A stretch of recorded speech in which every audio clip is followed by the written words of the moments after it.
fait immédiatement la une des journaux et se répand dans le monde entier.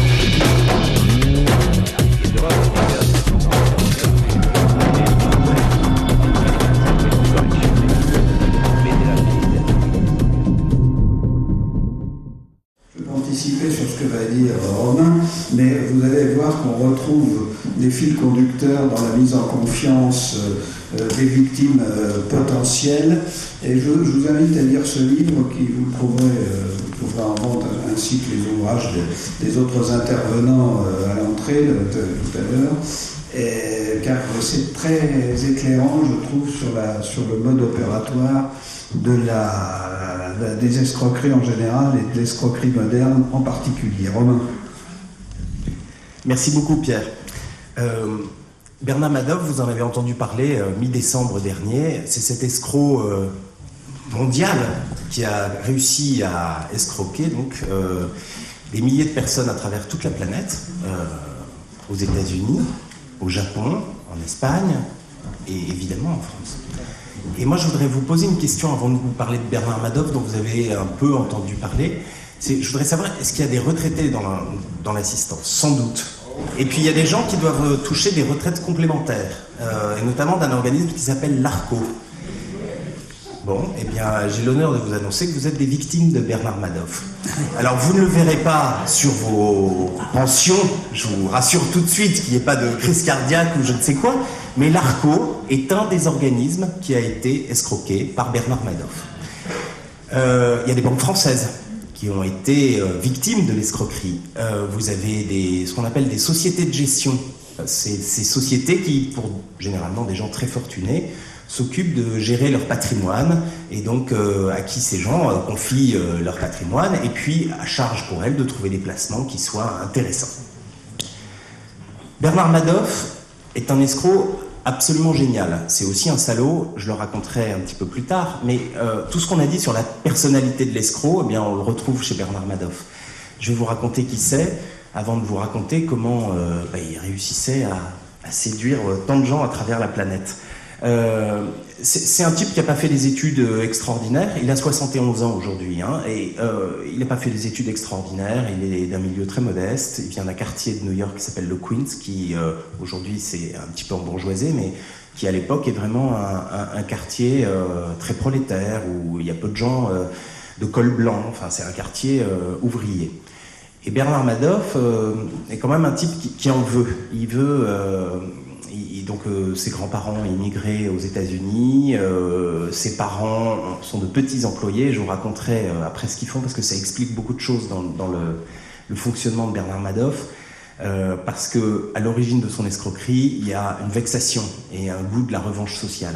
Et Bernard Madoff donc fait des études assez modestes de droit et de sciences politiques, l'équivalent pour nous de 3 années après le bac.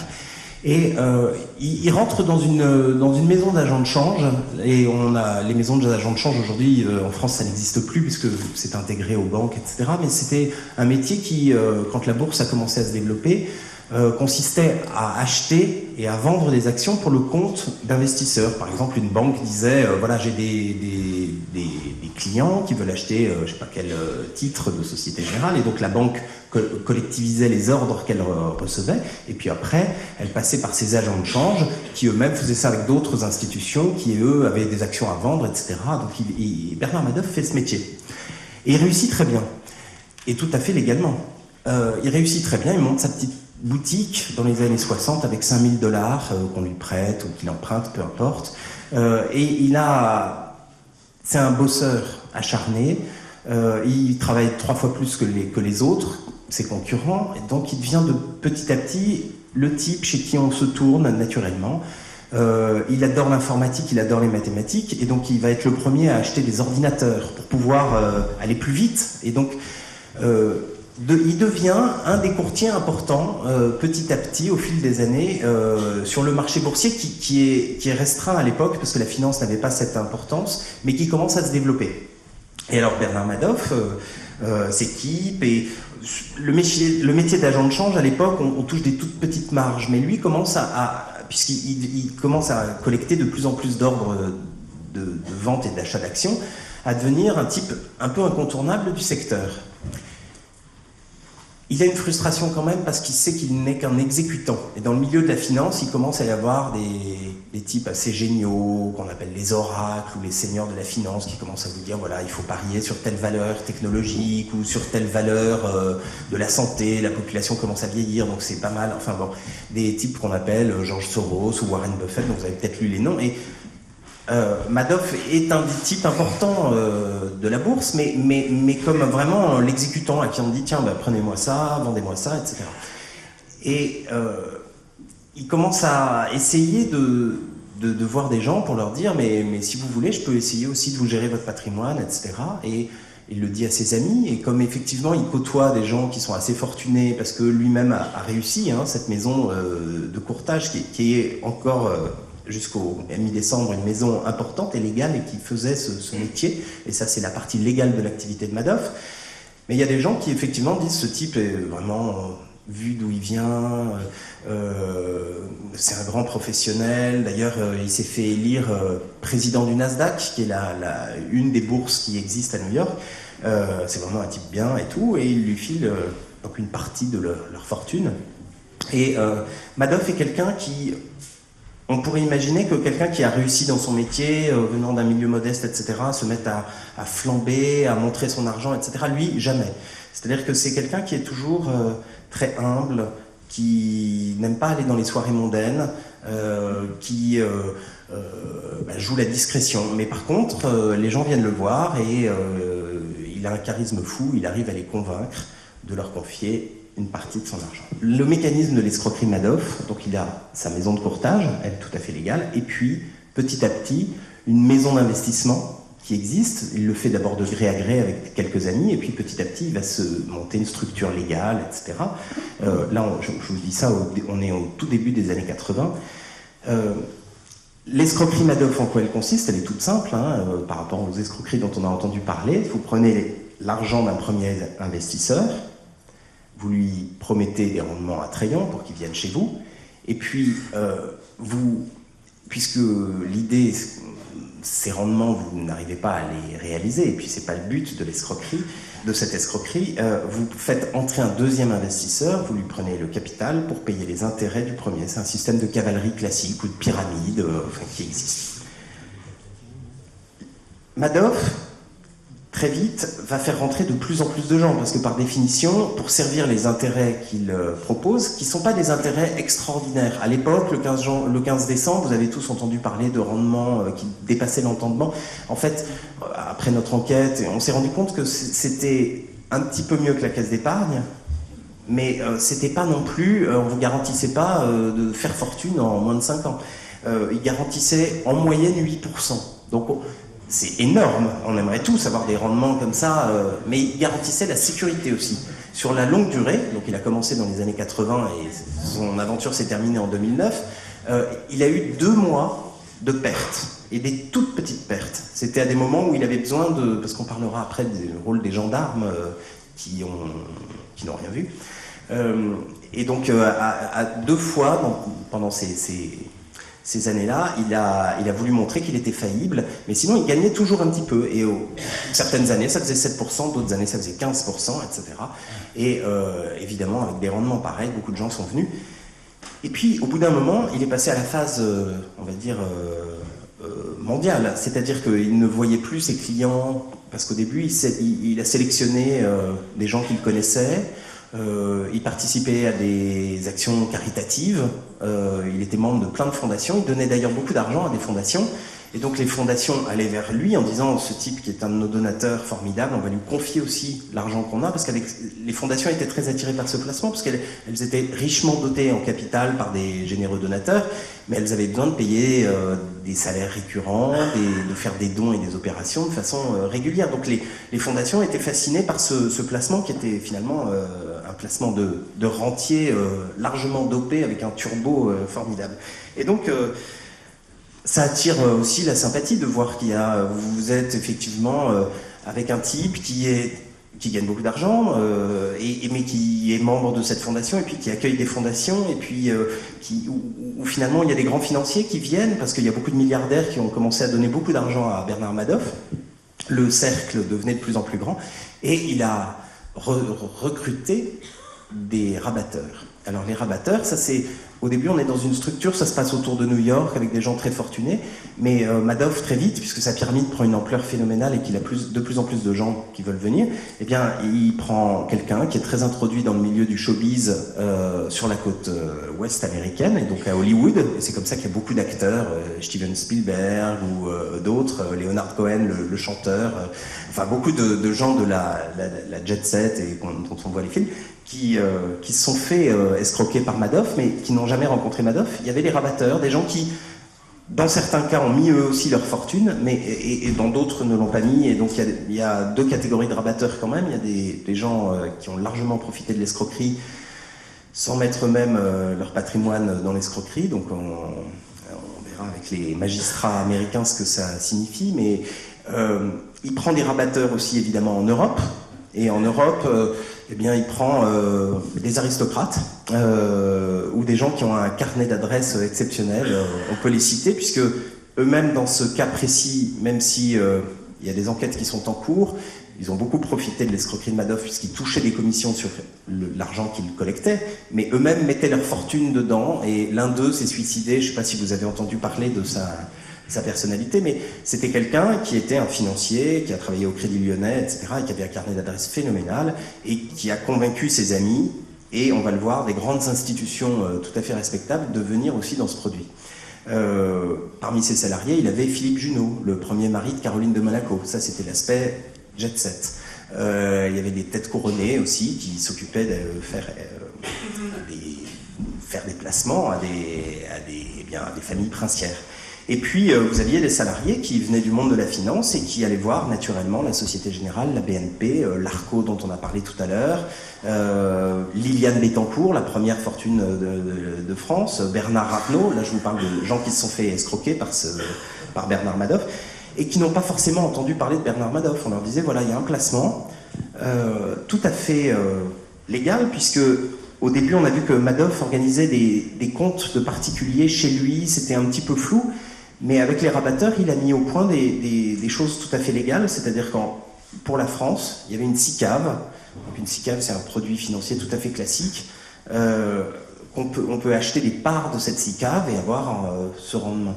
Et cette SICAV, c'était une banque suisse qui s'en occupait. Ça n'a rien à voir avec un paradis fiscal. C'est la banque suisse UBS qui a une licence pour l'Europe. Elle est installée au Luxembourg, là encore pour des facilités administratives, mais il n'y a pas de concept d'évasion fiscale dans ce dossier-là, en tout cas à notre connaissance, après avoir travaillé sur le dossier. Mais donc vous aviez cette équipe de commerciaux, les rabatteurs, qui venaient séduire soit des particuliers fortunés, soit des institutions, l'Arco, je reprends mon exemple, pardon, en disant voilà, on a un placement formidable, vous faites de la retraite, donc vous avez besoin d'avoir des rendements, etc., de servir des participations aux gens qui vous ont cotisé toute leur vie pour toucher des retraites, et donc on a ce placement qui fait 8%, etc. Les rabatteurs étaient évidemment, non pas au courant de l'escroquerie, mais connaissaient parfaitement Bernard Madoff, et on verra que Madoff avait mis au point un système de dépendance de ces rabatteurs, et on publie notamment un certain nombre de courriers échangés entre les rabatteurs et Bernard Madoff, où on voit qu'ils sont en situation de totale dépendance. Pourquoi ? Parce qu'ils touchent d'énormes commissions sur les clients qu'ils amènent, et Madoff, très discret, leur demande de ne pas trop regarder. Et là, les juges, il y a un juge français qui vient demain d'ailleurs, qui s'appelle le juge Van Rynbeek, qui est chargé de l'affaire en France. Évidemment, il ne vous parlera pas des détails des investigations qui sont en cours, mais le juge Van Rynbeek a été chargé de cette enquête en France. J'arrête là, parce qu'après, moi, je ne suis pas juge, je suis que journaliste. Il y a des éléments extrêmement troublants dans toute cette affaire sur la partie française, mais enfin, je ne suis que journaliste, et on verra ce que l'invité de Pierre et du festival racontera d'ici 1 an ou 2 ans, quand il aura bouclé son enquête. Ce qui est fascinant dans cette escroquerie, qui est somme toute assez basique, sauf qu'elle est totalement mondialisée, parce que Madoff très habilement avait ce système de rabatteurs, c'est que il y a des gendarmes à la bourse et sur les marchés financiers. Et ces gendarmes de la bourse n'ont absolument rien vu. Et ils n'ont rien vu malgré une histoire étonnante. Il y a un type qui savait, qui s'appelle Harry Markopoulos. un personnage obscur, un type qui est féru de mathématiques, qui a des allures de professeur Nimbus, et c'est là qu'on est complètement dans le roman policier. En faisant cette enquête, en fait, on était fascinés, c'est-à-dire que les Américains sont capables d'inventer des films comme à Hollywood, mais ils sont capables d'inventer des escroqueries avec des personnages absolument fascinants. Ce type, Harry Markopoulou, c'est un concurrent de Madoff. Son patron lui dit... voilà, donc il fait un fonds d'investissement et puis il doit servir des rendements attrayants pour ses clients. Et son patron lui dit, écoute, voilà, il y a ce type-là, Madoff, il fait quand même des rendements, tous les clients partent chez lui, il faut qu'on arrive à faire la même chose. Tu te débrouilles, fais des modèles, trouve la façon dont Madoff fait ses performances. Et le type, qui est un type sans aucun charisme, prêt à travailler nuit et jour pour satisfaire son patron. Il s'acharne sur le truc et puis un jour il a une intuition, il dit ça marche pas. Ça ne peut être un rendement aussi sécurisé sur une aussi longue durée, ça ne peut être qu'une escroquerie. Alors ce type va faire il va voir son patron, il lui dit c'est une escroquerie, et son patron et lui décident de prévenir le gendarme de la bourse. Aux États-Unis, ça s'appelle la SEC, qui est censé contrôler que les opérateurs de bourse et les gens qui font appel à l'épargne publique se comportent normalement et en tout cas correctement et ne jouent pas avec la loi. Et ce type, Harry Markopoulou, fait un dossier qu'on a pu regarder et c'est absolument fou parce qu'il a découvert cette escroquerie il y a une dizaine d'années. Madoff a quand même collecté 65 milliards de dollars, 50 milliards d'euros. Donc pour vous donner une idée et ça s'est accéléré ces 10 dernières années. Donc Markopoulou, très en amont de l'escroquerie, fait des mails et des dossiers qu'il apporte aux gendarmes de la bourse. Et les gendarmes de la bourse, ce type-là, il est ennuyeux, qu'est-ce que c'est? Il nous envoie des dossiers et en fait, les juges, les avocats, les journalistes sont parfois approchés par des gens qui veulent vous dénoncer une affaire d'État colossale, alors ils vous apportent des tas de documents, etc. Et puis vous apercevez que c'est des gens un peu mythomanes, qui en fait, il leur est arrivé sans doute un pépin, mais pas aussi évidemment grave que ce qu'ils disent, et pour eux c'est l'histoire du siècle. Et Harry Markopoulou s'y passe comme ça pour un charlot, pour quelqu'un qui inonde de mails les gendarmes de la bourse, et les gens le fuient. Et c'est-à-dire qu'il y a des enquêteurs qui regardent vaguement, qui disent qu'est-ce que c'est que ce truc? Madoff, c'est quand même le président du Nasdaq. C'est pas possible. Enfin bon, ils le prennent vraiment pour un charlot. Harry Markopoulou, au bout de 5 ans, voyant il a prévenu mais des quantités invraisemblables de gens chez les gendarmes de la bourse. Il leur envoyait des dossiers mâchés pour qu'ils comprennent l'escroquerie de Madoff. Il fait ce que beaucoup de gens font au bout d'un moment, c'est qu'il va voir des journalistes, et notamment un journaliste au Wall Street Journal à qui il fait la même démarche. Mais alors, on a vu ce qu'il lui a envoyé. Le journaliste, je ne vais pas l'accabler du tout parce que c'est un journaliste par ailleurs extrêmement compétent, mais il lui avait totalement mâché le travail. Donc il lui avait raconté l'escroquerie, il lui avait dit voilà, et pour vérifier ça, il vous faut appeler tel type, etc. Enfin, il n'y avait plus qu'à prendre le temps effectivement de se pencher sur ce dossier qui était complexe. Et le journaliste regarde, accepte un rendez-vous avec Markopoulou, et puis il regarde un peu mieux le dossier, il dit c'est imbitable ce truc, je comprends rien, etc. Et il appelle Markopoulou, il lui dit écoutez, je suis sur une grosse enquête, je ne vais pas avoir le temps de vous voir. Et ça, c'était il y a 5 ans. Je ne vais pas avoir le temps de vous voir, je vous rappelle. Et évidemment, il n'a jamais rappelé. Et le 11 décembre, quand Madoff est arrêté, Harry Markopoulou, qui s'est fait virer depuis de sa boîte, qui est devenu un peu, pas marginal, mais enfin, qu'on prend pour un type sans aucun talent, est devenu un héros aux États-Unis. Il est en train de conduire ses enfants au club de judo, il travaille à mi-temps dans une petite structure et il écoute la radio. Et là, il entend donc Madoff arrêté, etc. C'est une escroquerie. Et il dit à ses enfants, je vous pose au judo, et puis après, je vais avoir un peu de travail. Les enfants disent, c'est dommage, toi qui n'avais plus de travail, etc. Et donc, il pose ses enfants au judo, et il appelle un avocat, et il dit, écoutez, voilà, il se trouve qu'il raconte son histoire que je viens de vous raconter. Est-ce que vous voulez bien travailler avec moi? Parce que je pense qu'on va avoir un peu de boulot, etc. Et depuis, il y a un film qui va être tourné sur ce type-là, l'homme qui savait, l'homme qui avait tout vu. Derrière cette histoire, l'histoire Madoff, qu'est-ce que ça raconte? C'est un espèce d'aveuglement général du monde de la finance ces dernières années. Madoff est un escroc, comme on en a entendu parler à travers différents profils toute la matinée. Il est particulièrement génial, il est particulièrement habile, mais il a pu prospérer sur un terreau qui est l'absence de régulation du monde de la finance.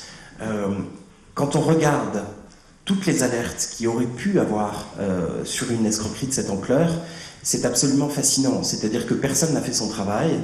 Il y avait beaucoup de suspicions sur le fait que Madoff arrivait à faire ses performances en jouant grâce à sa maison de courtage, grâce à sa maison d'agent de change, et à faire du délit d'initié. C'est-à-dire que comme il voyait passer des ordres très importants d'achat et de vente d'actions, les gens disaient, oui, ben, il utilise l'information qu'il a pour passer ses ordres avant, et donc il sait un petit peu comment les actions montent. C'est-à-dire que les intermédiaires, donc la SEC, les gendarmes de la bourse, ont été regardés effectivement, et pour cause, puisqu'il n'y avait aucune opération, ils ne faisaient pas du tout de délit d'initié. Donc il y avait effectivement des barrières très bien faites sur le papier, etc., pour dire, je ne m'occupe plus de la maison de courtage, mais en tout cas je n'ai pas accès aux ordres de façon précise, et comme ça je peux faire mes transactions. Et ils n'ont regardé que là.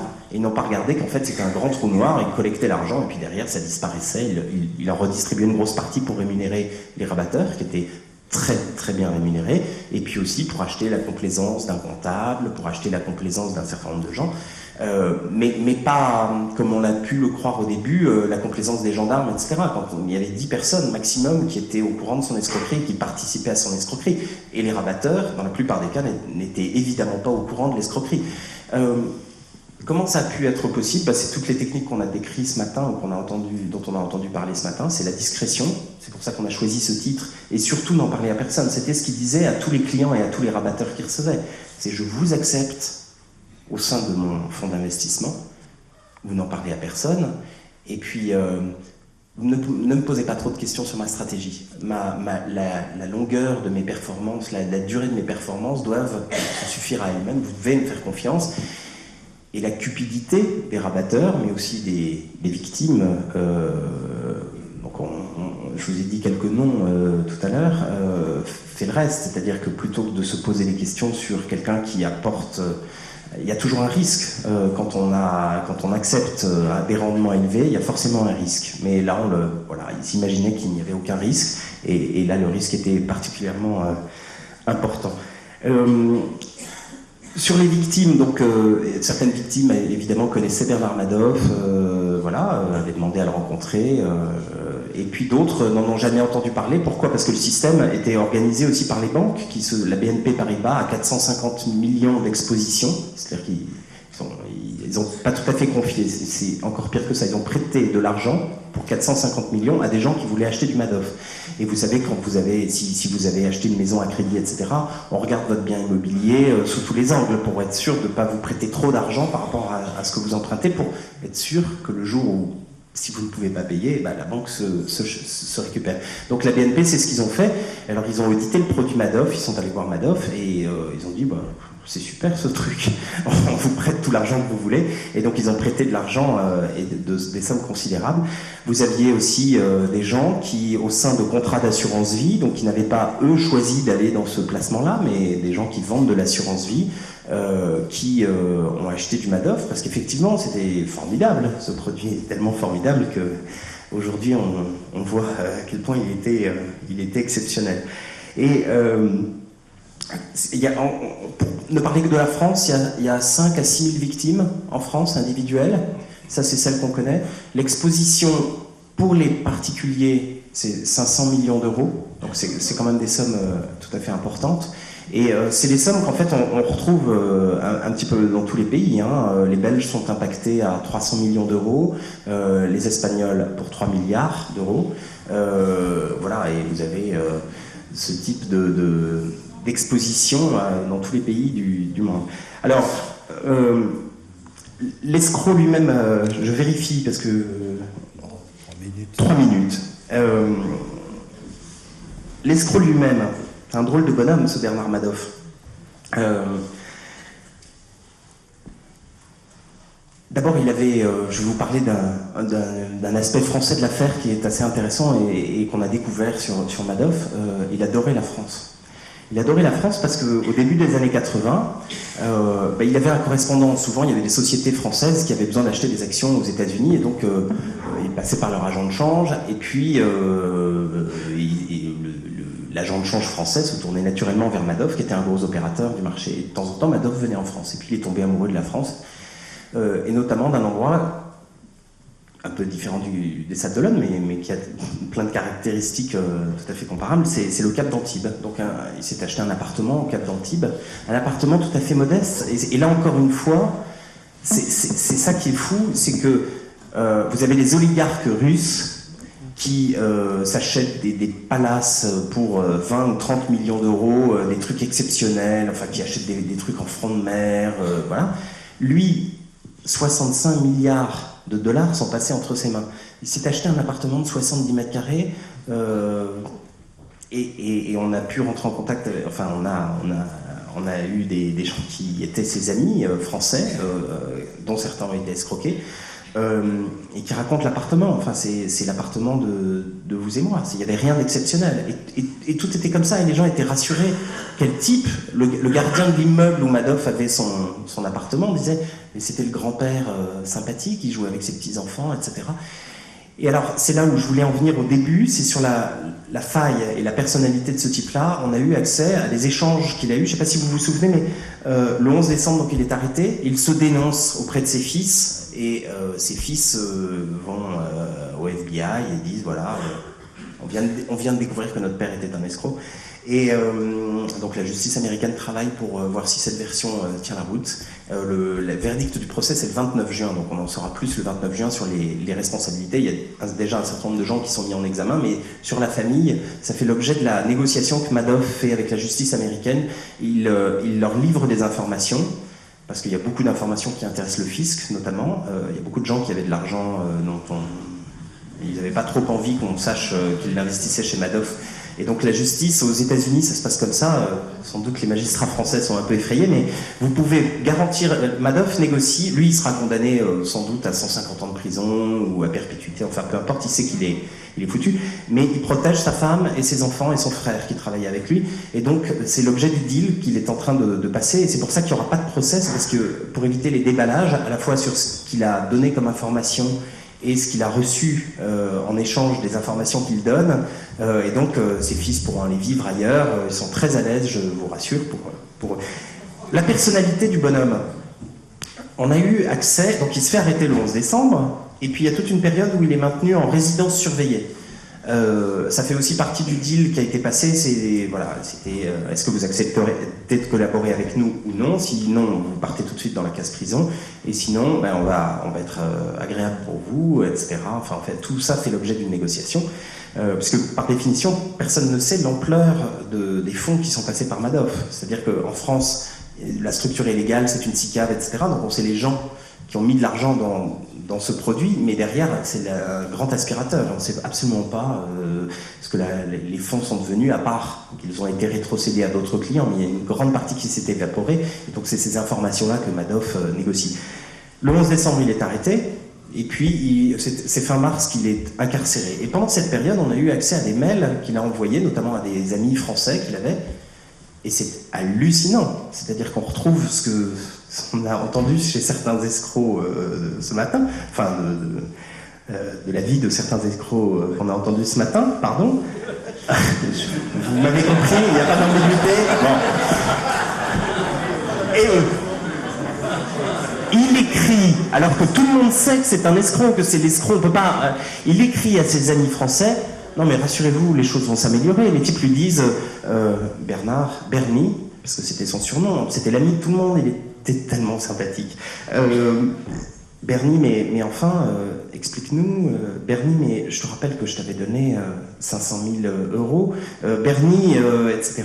Bernie, le matelot de son bateau, parce qu'il avait un bateau qui, contrairement à ce qu'on a écrit, pas exceptionnel, enfin, il aurait pu avoir un bateau 8 fois plus long et 10 fois plus haut, et voilà, bon, mais c'était un bateau, il adorait la mer. Il avait un matelot français qui s'occupait de son bateau à l'année, qui est un type très sympathique, qui vit dans le sud de la France, qui nous a demandé de ne pas donner son nom, mais voilà, et donc je l'ai longuement rencontré, et les mails qu'il a échangé avec Bernard Madoff, mais on n'y croit pas. C'est-à-dire que Madoff est dans le déni. Le type dit... Alors il vous raconte que Madoff était un type super sympa, super généreux, mais pas non plus, il sortait pas des liasses de billets, il était voilà, généreux, courtois, il passait voilà, c'était vraiment le grand-père sympathique. Et les mails qu'on a pu lire, mais sont totalement déconcertants. C'est-à-dire que Madoff est persuadé que tout va s'arranger, il est persuadé d'avoir fait le bien aussi, parce qu'il dit, moi j'ai commencé l'escroquerie il y a très longtemps, il y a plein de gens qui en ont profité des fondations caritatives, il repart beaucoup sur les fondations caritatives. J'ai rendu service, puisque ma pyramide, il n'y aurait pas eu la crise, elle aurait continué des années et des années. Donc il est persuadé, lui, il est dans le déni. Non, mais effectivement, j'ai fait des choses illégales, mais j'ai rendu beaucoup de services à plein de gens. Et donc, voilà. Alors le 29 juin, on en saura beaucoup plus sur le degré des complicités, mais sinon, la personnalité de ce personnage est littéralement fascinante. Et le rapport avec ses parents?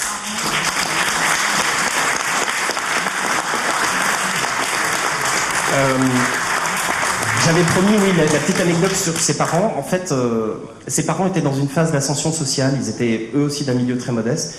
Et sa mère se fait embaucher dans une entreprise comme employée. Et c'était un bond social important pour elle. Et en fait, elle a commis des indélicatesses. Elle s'est fait virer. Et la vie professionnelle en fait du couple des parents de Bernard Madoff a été assez ruinée par ça, parce que ça s'est su dans le quartier, etc.